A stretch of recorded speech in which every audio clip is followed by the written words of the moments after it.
this is Enter the Storm qualifier number 3, the third out of 12 to come for the second cup, $5,000 on the line. A lot more teams, of course, have the chance to qualify. We already have 4 teams qualified. They go directly from cup number 1 into cup number 2 due to their placement, obviously, in excuse me, in the finals. And yeah, today we didn't find English caster, so I'm helping out again, but of course directly from Bucharest, the PGL tournament, directly here to the ETS tournament is Mr. Thatcher, the guy from the UK. Unfortunately, he can't stream, so we don't have a live feed today, but I hope the other languages, they will still cover some of the other games. Anyway, we're gonna cover LDLC. LDLC, yes. Yeah, versus NEFF. NEFF, I have no idea who they are, but we will find out pretty much soon. We're going into the draft. I'm fairly unfamiliar with NEFF, but I do recognize some of their players from a couple. Like, I recognize Slimer. He was around right at the beginning of the Heroes of the Storm tournaments, playing for Team Vega. However, he's been bouncing around teams every now and again. I've had him on ladder a couple times. Seems to have settled on NEFF, though, for this tournament. Well, we already have the draft up. The map draft is already over. We've been a bit slow with copy pasta today, but it is Cursed Hollow, so one of the most favored maps at the moment. Nothing against it. Some teams still say it's like, I don't know, a bit too much RNG on the map because of the spawn points, but other than that, it's a big map. It's probably a long game, we have to see, and now the draft starts. We already have Sagara banned out as well as the Vikings, but now the pick starts. We have Jaina as the first one. Yeah, it's not too surprising to see Jaina being picked. One of the highest burst damages in the game. Jaina, Valor, and Sylvanas are the top picks in terms of range damage dealers in the game at the moment. Although the Zagara ban is a little bit out of the ordinary. It makes a bit more sense on maps like Tomb of the Spider Queen or Blackheart's Bay, where there's some small areas that, if you have vision of, can give you a huge advantage, like the turn-in points on both those maps. But banning her out on such a large map as this is a little weird. So quite interesting to see. NEFF going to be first picking Sylvanas. Wouldn't be too surprised to see them either get first pick on the support, say Ufa, or just get in their second assassin, maybe Valor. Yep, the big ladies are coming out at the moment. Like, yep, double archers. Yes, as usual. We have Sylvanas and Vala. There's no big surprise. The Jaina on the other side, and that's pretty much it. The 3 strong ladies. Well, I guess we have to get used to seeing them a lot. And oh, we even got a lobby invite already, though. That's perfect. Awesome. I don't know how it, but I can join off you. Hooray! Yes, we got you in as well. So anyway, looking at LDLC, they have 2 picks to go. Of course, we still need tank, healer, some sort of support, and they're handing it out right there. It's Malfurion, and I guess the ETC. Yes, it's coming right out.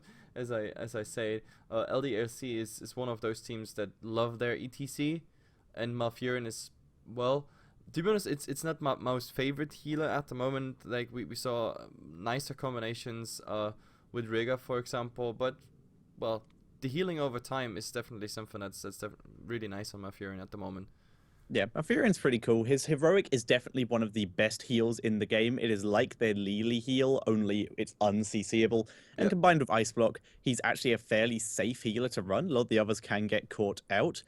And if you really want to build him full heal style, it's very easy just to simply add in that extra Life Seed talent on the level 13, 16, I think that comes in, 13. On the level 13 talent, and then you are just a walking heal machine without having to expel any of your mana. And when you're running it with someone like Jaina, that Innovate is so often overlooked, but it's so good. It's amazing when you're running with someone like Jaina. Yep, absolutely. By the way, just at the viewers, first of all, of course, thanks for tuning in. The second thing is I have a complete new audio setup, new pretty much everything, microphone, speakers, headset, and I had to set it up also in like different style on OBS. So if there's anything off with the sound, just, I don't know, pump it in the chat, give me the information, and I'll try to change it ASAP. I already asked, but of course, yeah, this will go through with a 2 minutes delay, so let's see. It still so gets hopefully it'll be done. Hopefully you'll get any feedback by the time the draft finishes before we get into game. Yes, I hope so. Yep, NEFF going to be bringing out the Tyrande, so they are actually going for the triple archer comp. So it wouldn't be too surprised to see them running the Diablo as their warrior here, just so they can get that huge Shadow Charge overpower Lunar Flare combo that just locks people down. And when you have someone like Valor on your team, it's very easy to burst people down. They're going to bring out their support first, though, and they are going with Rhaegar. Yep, Rhaegar, Tyrande, that's a nice combination. To me, this shouts really like a Diablo pick as the last one, just for the Tyrande Diablo combination. That's pretty nice. Into Vala Ultimate, for example, that would be a nasty, nasty combination for a one target focus. But we have to see. Maybe they surprise me with another tank. On the other side, well, we have the Jaina already, so we need some more DPS. Some sort of like fast pushing specialist. I'm not really sure. Cigar is banned out. Hammer fell off the meta at the moment a tiny bit. So what do you think is coming? Well, first it's going to be Ufa, so they are running a double support combination, and this particular form of double support was almost exactly what SK Gaming did run at PGL, and when they did that, they were running Malfurion with the Silence Heroic. So that is very interesting, especially seeing as if you're going for a Diablo comp, and Malfurion is running Ice Block and the Silence Heroic, it's very easy for him to survive the full combo and then immediately silence everyone because they've already moved in on him to try and burst him down. So it can really turn around an engagement very quickly and give people like ETC a chance to react. And yeah, they still do need another damage dealer, so maybe Sergeant Hammer. This is a very good map for her. There's lots of corners, there's lots of very small passageways that people have to be funneled into for Sergeant Hammer. So it is quite likely, but there are a couple others. It is going to be the Hammer, though. Whoa, okay. Like, I mean, that's the fourth lady pretty much, the last one, the ugliest one of all. We haven't got a single male assassin in this game, Yeah, or damage dealer. it's pretty sexist, that game, if we think about it, right? Come on, Blizz, buff our male characters. This is unfair. Tychus has felt neglected. Raider, no one's cared about Raider for ages. Emancipation already arrived in Heroes of the Storm, that's for sure. Either way, so we have our last pick on LDLC, and my vote still goes for Diablo on NEFF. They still have Diablo some more on time. Very small chance Stitches, I'd say. Like you can still get off that combo with Stitches, and it makes a lot of sense considering the enemy team's running Hammer. But Diablo is so more solid nowadays, and he's a bit more tanky, so it makes a little bit more sense. But both are very viable. Most of the other warriors, I'm not too sure would really fit into this. Like Arthur's is nice, but if you're just running with Rhaegar, he's not really going to be able to charge through, and ETC just stun locks him. Tyrael isn't really tanky enough for the composition they're running. Same issue with Anubarak. So definitely Diablo or Stitches. Diablo far more likely. Yep. I don't have anything to add to this, to be honest. Diablo is really, everything's pointing towards it. The Stitches, you already mentioned it. For me, it's a bit too unreliable. I mean, the timing of Tyrande stun, like, it really has to be... Oh, okay. Well, we've been proved wrong. Okay. A risky move by NEFF running at the Anubarak. He's not one of the more tanky warriors in the game. The only person who's really been able to run him to a reasonable level and actually really played him in at least the PGL tournament was Araki from SK. Yeah. Arthur Storytime have also been playing it in a couple tournaments too, but once again, they've been running it in full Bloodlust comps, and there's the potential for 4 Bloodlusts on the side of NEFF. So this is probably the idea they're going for.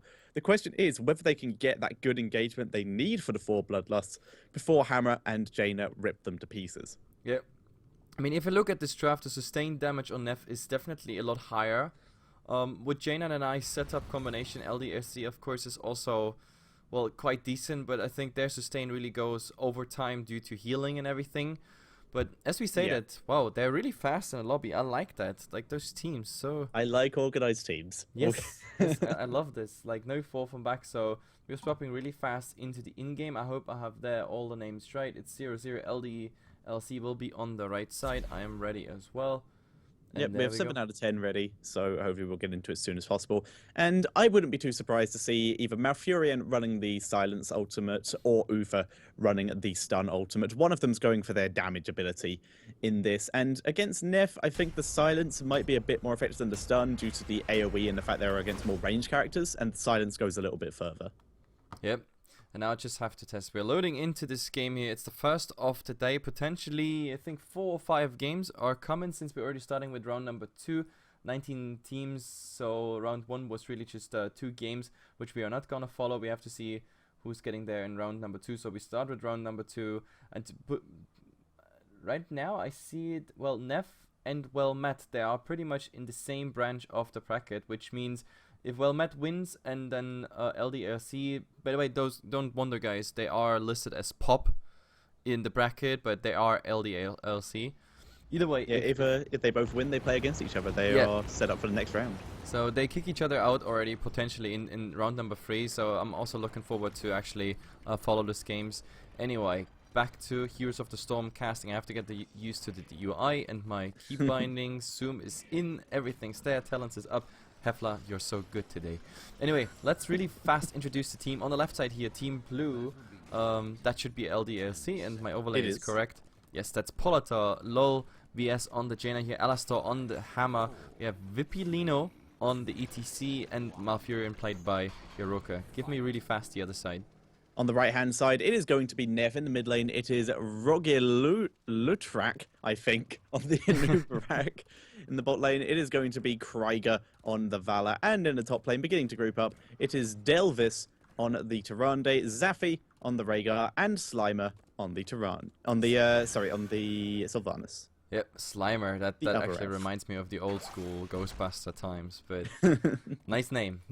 Anyway, creep waves meet pretty much in mid lane. They're already there, but everybody's waiting because nobody's really showing at the moment. Nobody really knows what's happening. Do we go in? Do we not go in? But it is a Vala versus Triline, and top we have a Malfurion versus a Triline. So top there's potentially, especially with the Sylvanas, a lot of damage coming in on those structures. Yeah, I wouldn't be too surprised to see at least a couple members roam up to help out Malfurion. He is okay, he has some decent sustain thanks to his huge heals, but his Moonfire does not do much damage. You can see the back of that minion wave there has taken a couple hits. He's not clearing very fast at all, and like you said, with the Sylvanas, it would go down so quick. But we can see Jaina and Ufa making their way up, they're going to help him out. Yeah, but leaving Alastor now in the bottom lane here, Vala definitely having the advantage on an early Sergeant Hammer. Also his nerfed HP pool doesn't really help, so Vala should get the upper hand in that bottom lane, but at least they salvage what's there to salvage. But oh, there's a nice stun coming out at the moment. Slimer is not getting rooted. Nice. Yep, managed to dodge out of the route there and use Haunting Wave to get behind that wall. In the mid lane, there's a little bit of a scuffle, but nothing too serious. They're just trading a couple blows. Interesting talent choice, though. Rather than the Regen Master we've seen a lot of people taking in the PGL tournament, at least, when they played a Nubarak, he is going for the extended spikes to get that extra range, which is what we used to see pre the most recent patch when people played a Nubarak. Just that huge range CC there. Yep, and so far not a single stun by Tyrann hit, but if that stun hits, we potentially see some nice burst here coming out on, for example, Jaina, so she gotta be careful. Then again, with 2 healers in the background, I don't think there should be much happening. Yeah, we're not going to see anyone get burst down that quickly. Like, I think the most likely death we'll see, at least in this top lane, is if Malfurion lands that route like that, and then the full Blizzard lands on Zaffi, but even he is able to escape there. That was basically the full set of abilities from everyone, and he just soaked it all up. So we're not going to see a death in the near future in this top lane, at least. Yep, and a nice little sap off the well. He should be fine with his own mana he has. That's almost full restored mana, so easy healing for him at the moment. But at least the whole pressure in that lane stopped. One thing though, we have the first tribute spawn. It's gonna be really close to bottom. There we see Alastor pretty low, and now he's also taking a owl in his face, while Krieger is, well, on decent HP. So the start at the moment looks good for NEFF, but we have to see when the rotations are coming. Uther and Jaina going back top. Nobody's really moving to this tribute at the moment. Oh, they got full combo off on Slimer. Haunting Wave goes down, stun from Tyrande lands on Polator, so there's no follow-up. Slimer able to back out. He is going to be... for this. Is Malfurion going to land the Moonfire and prevent the backing? No, he is not. So top, is that LDLC actually pushing and giving that tribute away at the moment? Well, ETC is guarding that tribute. There's no way they can actually tag it, but Sergeant Hammer is not really taking part in this. Yeah, she is a bit low, does not want to take too much damage. Just grabbing that health globe now, but was taking a bit of harassment from the Beatles there. Now moving in, Vippolino and Alistair on to Rogi, and he is able to back out, though. Krieger and Slimer both down here already picking this up, and Delvis is also down to help out. Yeah, so in the end, LDLC, they grab a tiny experience advantage for not rotating to the tribute, but of course the first tribute is going down. I'm not really sure if that was a wise decision, because they get like a quarter of a XP by staying in the lanes. Not so sure if that was really worth that one tribute, but we see what's happening on the second tribute. At least top, they got a tower in the meantime with the power of Jaina there, and maybe a tiny bit more, but now the rotations are coming. There's Sylvanas, and oh my god, she might be rooted, but yeah. Yeah, managed a haunting wave just before the root came down, so she got that unstoppable animation, so she is fine. But yeah, you said it yourself, LDLC, they soaked all the XP in the mid lane, seeing as Anub'arak did go down, and they got a tower in the top lane, so getting a slight lead. They do hit level 7 first, and as such, get all the talents they were after.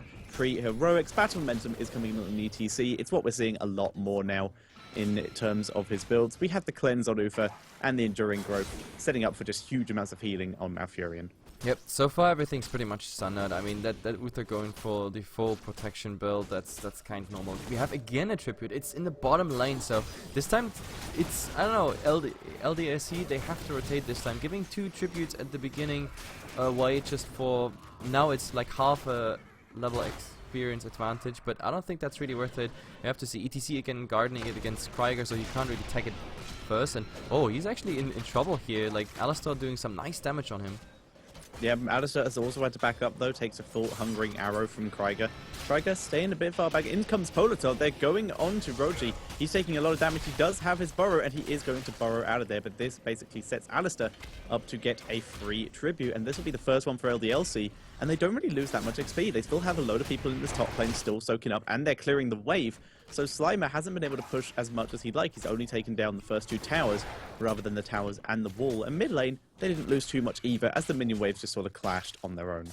Yeah, the only achievement in mid is that like there's no ammunition on the towers anymore, but maybe there's a top clash coming. We need that Uther stun to set it up, but what's the best target here anyway? Sylvanas is kind of squishy, but then again, she gets really fast out. Tyrande might be actually the target to go for, but yeah, they're just too passive at the moment. There's nothing really happening.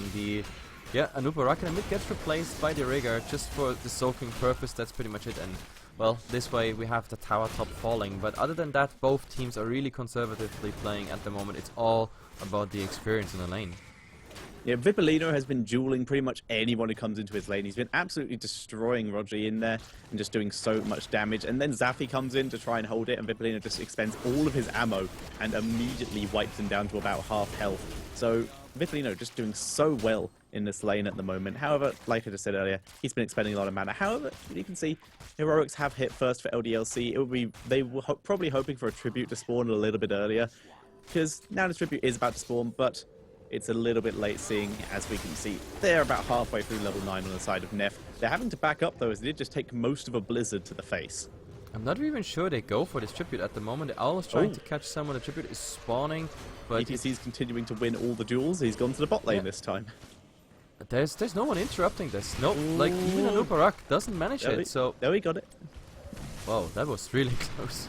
It was a very it was max range, and Politol's going to be able to pick this up. So it's 2 tributes going over to LDLC here. I guess that's a good one. I mean, you have an advantage now on the tributes and the experience, even though it's just a tiny one. But now it's pretty much one level. And well, the interesting thing is that they still rotated for this tribute. It looked like they wanted to go for it, but in the end they just called it off.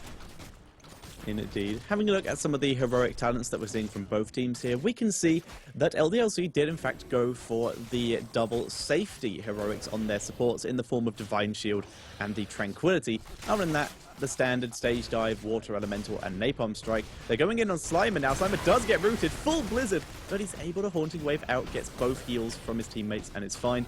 On the side of NEFF, we can see the standard stuff. Ancestral Healing, Valor going for a little bit of safety with the Rain of Vengeance, Wailing Arrow from Sylvanas, Starfall from Tyrande, and the Web Blast out of Anub'arak. Yeah, Vipolino's just picking this up completely uncontested. It's like they were just not fast enough, and that's a free curse. Easy going, but oh, Xafi is in a really bad spot. Now a nice block coming out, and they might even find a second kill here on Devil HS, and that's pretty much it. So you can't ask for more. You have a curse, you can transition directly into the push, and you got 2 kills on top of it. So that will work in their favor, especially on an experienced craft. Yep, ETC is getting chased away from this bot lane though, due to the fact there is 2 people down here. However, they're going to have to back up and go defend mid lane because the fort's already down, and this push is not going to slow down at all. Sylvanas is still chilling up in this top lane, though, has just cleared the wave, and she's now on her way down as well. So it looks like NEFF do want to try and teamfight LDLC here. ETC is not near, but he can stage dive in. In goes Nubrak. Engagement is happening. We will probably see a stage dive in the back line. Only hits Zaffi there. Krieger immediately focusing on ETC. Gets a double stun. Web Blast has gone down onto Malfurion. He pops out. Down goes Rolly. And Zaffi will also go down. And LDLC pushing through. There's the Divine Shield onto Lol versus XD, keeping him alive. And that is a 2-for-0 in favor of LDLC. Slimer somehow not getting demounted from that. Lands a couple of harass. Stun on Alistair, but they have no follow-up for this. I don't know. And did you just see that Mule getting dropped in mid of the fight? Like, I don't know what... I do. Okay, I pushed my buttons. They weren't the buttons I needed, but I pushed them. It was like hoping that the Mule hits someone hat when it lands or something and does a lot of damage. I don't know what it was. It would have been much more appropriate up in this top lane, as the fort did just fall, as, well, there was no protection and nothing repairing it. Down goes mid keep as well, first keep of the game, going over to LDLC. Yep, that's pretty much it. So we lost top fort in the mid, even 2. That was the first curse, and after all this is happening, after the curse faded, we have 3 levels advantage now on LDLC. Well, they're going for the camps now, but it's also boss time. We are 10 minutes into the game, which means it's the perfect timing to go for bosses, especially if you have that advantage. Right now, they can not just fight, they can also fight with maybe even a level 16 versus level 13 advantage. So a new set of talents are coming out, but at the moment it looks like really it's just a 1-1 boss thing that's happening. Even though, look at that ETC, he looks at the boss, he sees them all 5 working on it. Like, he doesn't have the extra range on knockback, so there's very little chance of him being able to dive in and steal this. He's just keeping vision, keeping an eye on him, making sure he knows what's going on, maybe trying to scare him away, but boss for boss, and this is going to come out much better for LDLC, as this fort is already dead, as they're going to be able to kill it before the boss even gets a hit at this point. Nope, it gets the final shot on that fort, so they can keep pushing with this. Whereas we're going to have to see probably a couple members of NEFF retreat and just leave ETC up here to deal with their boss. Yep, the pushing speed at the moment on LDLC is just too fast. That's a boss. Like, those pushes at the moment just coming in with a Sergeant Hammer. There's nothing Krieger alone can do. ETC just power slid in and prevented the bees coming in, and he's continuing to do so. He's just stopping NEFF from being at the moment, and this means it's currently a 2 versus 4 in the bot lane. Down goes Valor. Roddy also goes down to the Root Blizzard, and finally we're seeing some members of NEFF B. Rhaegar's managed to get back, but ETC's still stopping Slimer and Devils from going back, so they can't defend this, so that's the second keep of the game. ETC on fire with this, and now he's going to stage dive and join his team. They're going for the end. Yeah, this is, oh my god. I don't think they can stop this. I mean, with 2 down, even though there's just 7 seconds now on a respawn timer, but look at this fight. Nice wailing arrow there, nice silence, but they don't even care. It's just core time, and yeah, that's a GG. With the help of the boss, there's no way they can prevent this, and LDLC, wow, that was short. Short and precise. That was short and super impressive. They started the pushing, and instead of immediately going back to defend, seeing as LDLC could push quicker, NEFF seemed to think that, okay, maybe we can outpush them a bit. They have a level advantage, but we have Sylvanas, maybe. But ETC played it perfectly. He made sure he did not die. And the second people started trying to go back, he prevented them from going back, meaning that there was a constant number advantage in that bot lane. He knows he can be down there in an instant. So he just made sure that the other team could not go and join them, and just let his team pick off people one at a time, and ended up in a 3 versus 5 on the core with a still half health boss. Yep, definitely. It was nicely and precise. I have to say the timing of the tribute and everything, the rotations, was a tiny bit lucky for LDLC. If we look at how the first curse happened, it was really just the ETC standing next to it. I don't know if he was waiting for it on purpose, if he predicted that bottom will spawn and maybe I'm closer, then they can rotate from mid. But the fact is, it happened very early in a very uncontested curse. I don't know, I think it was just he was chilling in that bot lane, already split pushing, and it just happened to spawn there, because he already had his heroic, so he could have joined his team whenever anyway. Exactly, stage dive makes all that possible. Either way, so LDLC, that's definitely something we're gonna see in the next round. And now looking at the bracket, we have to see what's the next game. Well, I expect the other game's still probably going on, because... no, actually it's not. Oh, well, yeah, wow, Well Met won even quicker than LDLC did, so it's going to be LDLC versus Well Met. Exactly, guys, and that's how we get back to you in, I hope, I don't know, 3 to 5 minutes. We start with the draft.